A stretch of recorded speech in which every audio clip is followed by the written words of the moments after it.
Hi and welcome to I design my life. मैं सुमित, आपका life और बिजनेस कोच। अपनी सीरीज़ का आज लास्ट एपिसोड शूट कर रहे हैं और मैं बता देता हूँ अब तक हम क्या क्या कर चुके हैं। हम लोग रेस्टोरेंट के एग्जाम्पल पे थे, जो कि एक B2C विद प्रोडक्शन वाला मॉडल है और इसे हम शुरू से लेकर आखिर तक कवर कर पाए। अब तक हमने टेम्पलेट से डिमांड की साइड कवर कर ली थी। आज हम सप्लाई की साइड पे जाने वाले हैं और पूरे रेस्टोरेंट को व्यू करने वाले हैं और मैं आपको ये दिखाने वाला हूँ कि सप्लाई साइड पे आप टेम्पलेट को यूज़ करके कैसे अपने बिजनेस में यूटिलाइज कर सकते हैं और सोच सकते हैं। मैं आपको सोचने का तरीका सिखाना चाहता हूँ क्योंकि वो ही ज़रूरी है।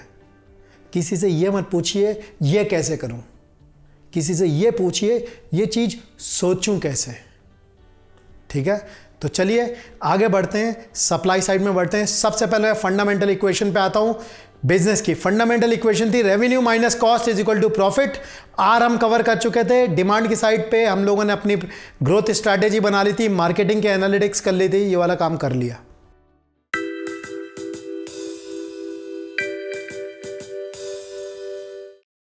अब प्रॉफिट कमाने के लिए इस इक्वेशन में अगर आप आर को सेम भी रखते हैं तब भी आप प्रॉफिट बढ़ा सकते हैं। वो कैसे बढ़ा सकते हैं? कॉस्ट को नीचे कर दीजिए। अगर आप कॉस्ट को नीचे कर सकते हैं तो चलिए कॉस्ट की तरफ चलते हैं और देखते हैं रेस्टोरेंट में कौन कौन सी कॉस्ट होती हैं। तो देखिए रेस्टोरेंट में होती है 3 तरह की कॉस्ट। सबसे पहले अगर आप रेस्टोरेंट शुरू करने वाले हैं तो एक सेटअप कॉस्ट है, फिर मैं आपको बताता हूँ फिक्स कॉस्ट और वेरिएबल कॉस्ट, फिर मैं आपको बताऊंगा कौन कौन सी कॉस्ट है जिसका आप क्या क्या कर सकते हैं। तो चलिए समझते हैं सेटअप कॉस्ट। तो जो आपकी सेटअप कॉस्ट है उस कॉस्ट में आती है आपके किचन के इक्विपमेंट की कॉस्ट, रेस्टोरेंट को डिज़ाइन करने की कॉस्ट, फर्नीचर की cost, point of sale system की कॉस्ट, भाई आपको डोमेस्टिक अप्लाइंसेस भी खरीदने होते हैं, स्टाफ की यूनिफॉर्म होती है, परचेज होती है, ये वाली चीज़ें होती हैं। ये सेटअप कॉस्ट होती है। शुरू में इन्वेस्टमेंट होता है। अगर आप एक बार इन्वेस्ट कर चुके हैं तो हो सकता है आपको इसको कंसीडर ना करना पड़े। सेकंड लेवल पे फिक्स कॉस्ट क्या होती है? मोटी मोटी फिक्स कॉस्ट रेस्टोरेंट की, भाई रेंट एक बहुत बड़ी कॉस्ट होती है और दूसरी चीज़ होती है सैलरी। इसका ना आप कुछ कर नहीं सकते, या आनी है तो आनी है, तो इस कॉस्ट को काट दीजिए। इस कॉस्ट का कुछ नहीं कर सकते आप। अब आते हैं वेरिएबल पे। वेरिएबल कॉस्ट किस चीज़ की है? तो भाई वेरिएबल कॉस्ट में आपकी यूटिलिटीज़ की कॉस्ट होती है, जिसमें मोटी मोटी आपकी भाई इलेक्ट्रिसिटी हो गई, गैस हो गई, वेस्ट हो गया। सेकेंड लेवल पे आपके फूड और ड्रिंक्स की कॉस्ट होती है, क्लीनिंग की कॉस्ट होती है, पर्सनल की कॉस्ट होती है। भाई कोई और आदमी आया है जिसे आपने आउटसोर्स किया है, जिसमें अकाउंटिंग की और बुक कीपिंग की, और एक बहुत बड़ी कॉस्ट स्टॉक को रखने की भी होती है। तो ये सारी वेरिएबल कॉस्ट होती हैं। सो इन तीनों कॉस्ट जो मैंने आपको बताई है इसमें सिर्फ वेरिएबल ही है जिसे आप कंट्रोल कर सकते हैं और इसी वेरिएबल को आपको कंट्रोल करना है। तो चलिए मैं आपको वापस फिर इस टेम्पलेट पे लेके जाता हूँ। टेम्पलेट में सप्लाई साइड में देखिए क्या क्या चीज़ें हैं। टेम्पलेट में सप्लाई साइड में मोटी मोटी 3 चीज़ें हैं, प्रोसेस, पीपल और फाइनेंस। सप्लाई साइड में अगर कुछ गड़बड़ हो रहा है ना तो सीधे सीधा आपका दोष है। थोड़ी कठोर बात बोल रहा हूँ लेकिन इसमें किसी और का कसूर नहीं है, क्योंकि सप्लाई तो आपके हाथ में है, यहाँ तो गलती हो ही नहीं सकती। भाई मार्केटिंग में मैं समझ सकता हूँ कि आपने वही 4 चीज़ें करी, काम नहीं हो रहा, क्योंकि वहाँ पे बहुत से आउटसाइड फोर्सेज होते हैं जो आपके कंट्रोल में नहीं होते। लेकिन सप्लाई साइड में सब आपके कंट्रोल में है। अगर आप इसे सही से मैनेज नहीं कर पा रहे हैं ना तो आपकी दिक्कत है। इसे सही करिए, नहीं तो क्या होगा, कस्टमर का एक्सपीरियंस जो है वो ख़राब होता रहेगा और आप बिजनेस में काम करते रहेंगे, बिजनेस पे काम नहीं करेंगे, ग्रोथ की तरफ मूव ही नहीं करेंगे। इसलिए बहुत इंपॉर्टेंट साइड है।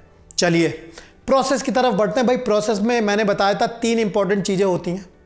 तो आपके प्रोसेस मेन क्या होते हैं? एक इनबाउंड लॉजिस्टिक्स का होता है, जिसका मतलब इनबाउंड, अंदर सामान आना, ऑपरेशंस होता है, और एक आउटबाउंड लॉजिस्टिक्स होती है। पहले इस पोर्शन को कवर करते हैं, इसकी डिटेल में घुसते हैं। मोटा मोटा रेस्टोरेंट में जो काम होता है वो परचेज वाला होता है। तो भाई देख लेते हैं परचेज में क्या क्या दिक्कतें होती हैं इसकी, क्योंकि हम यहीं से परचेज में ही कॉस्ट जा रही है आपकी। इक्वेशन में R माइनस सी में आपको C नीचे करना है, यानी परचेज, वो एरिया जहाँ पे मैं फोकस करूँगा। और इसमें देखते हैं क्या क्या इश्यूज आते हैं। भाई मोटे मोटे मेरी नज़र में जो इश्यूज होते हैं वो परचेज में, भाई इन्वेंट्री मैनेजमेंट का बहुत बड़ा इशू होता है। कभी स्टॉक की चोरी होती है, ये एक इशू होता है। स्टॉक का प्रॉपर यूटिलाइजेशन नहीं होता है। वेस्टेज बहुत होती है। वेस्टेज का मतलब कि भाई सामान ज़्यादा आ रहा है, इस्तेमाल हो नहीं रहा है, तो आपका बहुत सारा पैसा फंसा हुआ है स्टॉक में ही, आपके पास पैसा है ही नहीं काम करने को। चौथे लेवल पे क्या होता है? भाई स्टॉक की शॉर्टेज हो जाती है। ये हो जाता है कि कस्टमर खड़ा हुआ, आपके पास सामान ही नहीं है वो देने का। तो भाई रेस्टोरेंट के एग्जाम्पल में जो चीज़ है उसमें जो मेन चीज़ें होती हैं, भाई एक चोरी का डर होता है और एक वेस्टेज का बड़ा डर होता है। तो ये दो इश्यूज होते हैं जिनको हमको केटर करना पड़ता है। तो इस वाली चीज़ को कैसे पकड़ेंगे, इसकी एनालिटिक्स बनाते हैं और देखते हैं कि इसमें क्या करना होता है।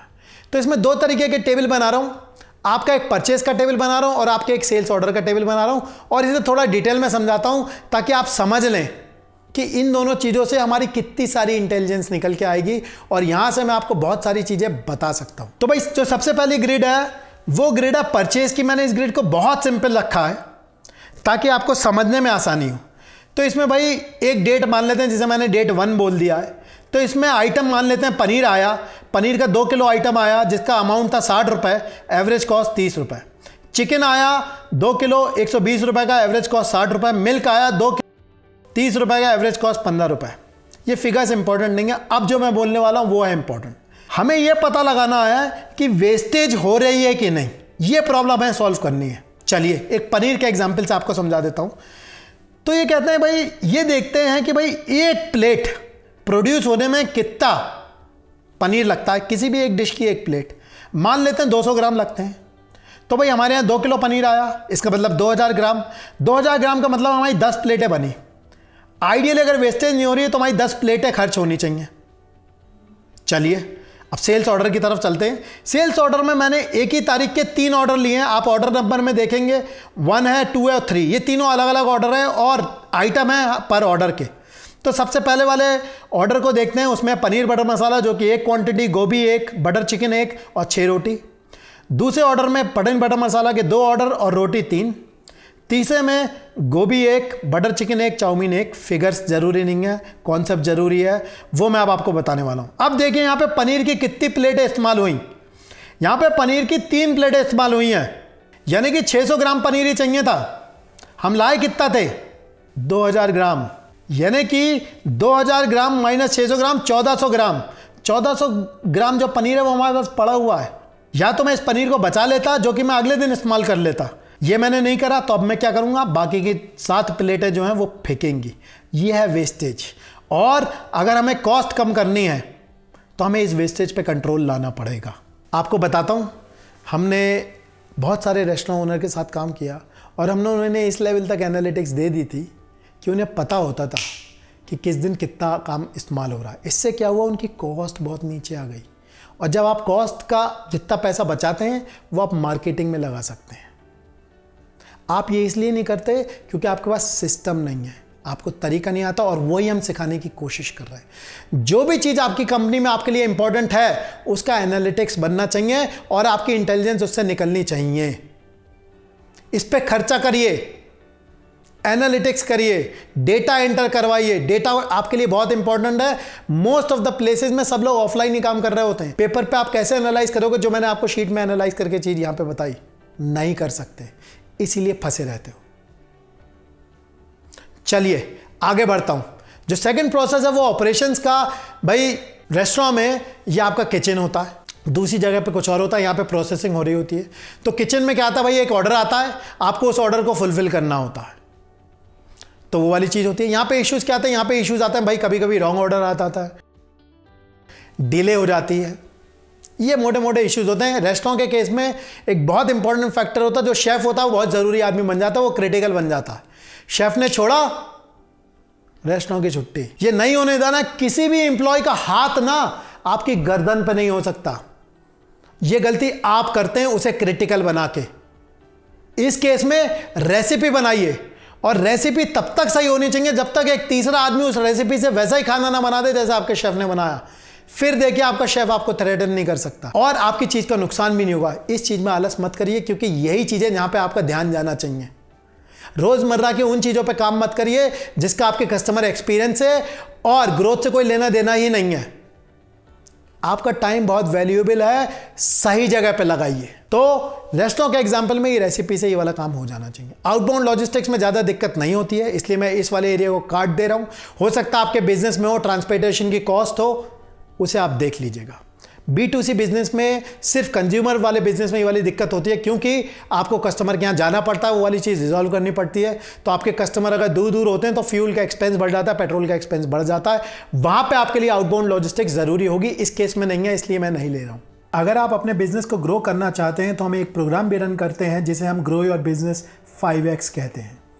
ये एक ऑनलाइन प्रोग्राम है 3 महीने का, जिसमें हम आपके साथ आपके बिजनेस को ग्रो करने में आपकी मदद करते हैं। इस प्रोग्राम में देश के कोने कोने से बिजनेस ओनर्स ज्वाइन करते हैं जो अपने बिजनेस को ग्रो करना चाहते हैं, बट उनके पास प्रॉपर गाइडेंस नहीं होती है, उनके पास सोचने का तरीका नहीं होता है, उनके पास सिस्टमेटिक फ्रेमवर्क नहीं होता है जिससे वो अपने बिजनेस को ग्रो करें और उस हाइट्स पर ले जाएं जो वो चाहते हैं। कोई भी बिजनेस को बड़ा कर सकता है। बिजनेस बड़ा करने के लिए आपको बड़ी सोच की ज़रूरत होती है, स्ट्रैटेजी की ज़रूरत होती है, प्रोसेस की ज़रूरत होती है और पीपल की ज़रूरत होती है। आप जब इस प्रोग्राम को ज्वाइन करते हैं तो इसके ज़रिए आप अपने बिजनेस को वो ग्रोथ दे सकते हैं जो आपने चाही है। मैं अपने बारे में थोड़ा सा बता देता हूँ। अपनी पुरानी कंपनी को हमने 0 से 250 करोड़ तक पहुँचाया था, वो भी 4 साल में बिना किसी फंडिंग के। और मैं बहुत सारी कंपनियों के साथ उनके बिजनेस कोच की तरह काम करता हूँ, जिसमें मैं उनकी मदद करता हूँ उनके बिजनेस को ग्रो करने के लिए। अगर आप मेरे बारे में और जानना चाहते हैं तो नीचे डिस्क्रिप्शन में आपको मेरा लिंक्डइन प्रोफाइल मिल जाएगा, उसे चेक कर लीजिए, आपको मेरे बारे में सब कुछ पता चल जाएगा। आपको इस प्रोग्राम में वो सारे फ्रेमवर्क्स, प्रोसेसेस और लर्निंग मिलेंगे जिसे हमने यूज़ करके अपनी कंपनी को 250 करोड़ तक पहुंचाया था। अगर आप इस प्रोग्राम को ज्वाइन करना चाहते हैं तो डिस्क्रिप्शन में दिए हुए फॉर्म को भर दीजिए। हमारे कंसल्टेंट्स आपको रीच आउट कर लेंगे और इस प्रोसेस को आगे बढ़ा देंगे।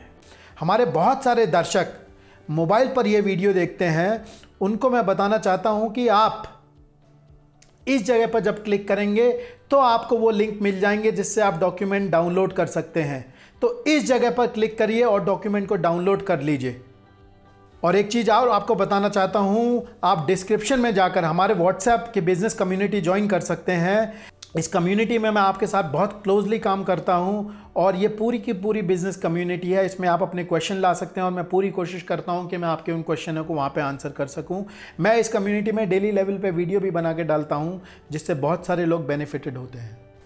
तो भाई परचेज में हमने कॉस्ट कंट्रोल कर ली, वही सबसे बड़ी चीज़ थी। अगर आप परचेज की ये कॉस्ट कंट्रोल कर लो ना और कुछ मत करो रेस्टोरेंट में, आपका काम ठीक हो जाएगा। आपके बिजनेस में घुसिए और पहचानिए कौन सी क्रिटिकल चीजें। मैंने आपको ये टेम्पलेट दे रखी है, हर टेम्पलेट में जाइए, सोचिए इसका ओनर कौन है, इसमें क्या इश्यूज आते हैं, इन इश्यूज को कैसे रिजॉल्व करूंगा, इस प्रोसेस को अनाथ नहीं रहने दूंगा।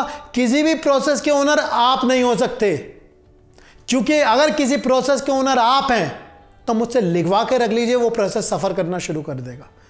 इसलिए नहीं क्योंकि आपके पास स्किल नहीं है, इसलिए क्योंकि आपके पास टाइम नहीं है। कितने काम करोगे आप? इसलिए हर बच्चे का एक बाप, छोटा परिवार सुखी परिवार, एक आदमी का एक बच्चा, उससे ज्यादा नहीं। आप पूरे बिजनेस के दादा, आपका कोई भी बच्चा नहीं। सारे बच्चों के बाप आपके बच्चे। आपको बात समझ में आ रही है? एक भी काम खुद नहीं करना है, करवाना है।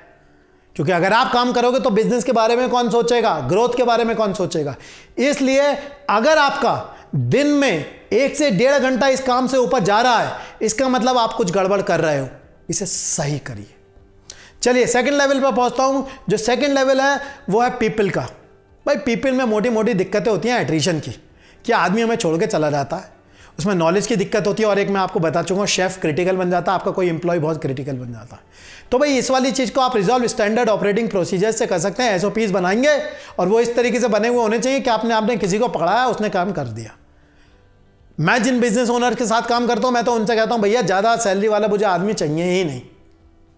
मैं सिस्टम ऐसा बनाऊंगा कि कम सैलरी वाले आदमी को वो सिखा दूँ और उसके बाद वो जाए तो जाए, क्योंकि मेरी कॉम्पिटेंसी सिखाने की है, मैं उस पर कॉन्सेंट्रेट करूंगा।